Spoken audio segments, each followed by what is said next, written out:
Ngayong araw ay pupunta na naman nga pala ako kila Bebe Lab at nasa dito na ako sa train ako kababali kasi hindi na ako nakapag-video nung pabiyahe ako.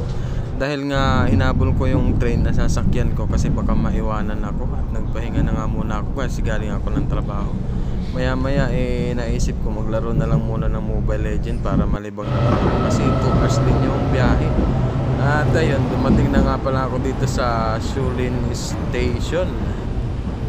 Baba ko ng station, paglabas ko nagantay lang ako saglit ng taxi para makasakay na at papunta kila Bebe Lab.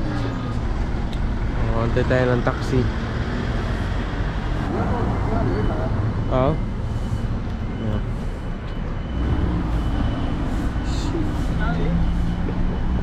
Sini.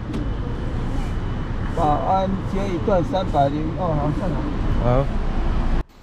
At pinakita ko nga lang pala yung address sa driver at sumakay na rin ako ng taxi para makapunta sa dorm nila Bebe Kes. So, dito na tayo sa baba. Bebe Kes. Tagalog muna tayo ngayon. Let's go.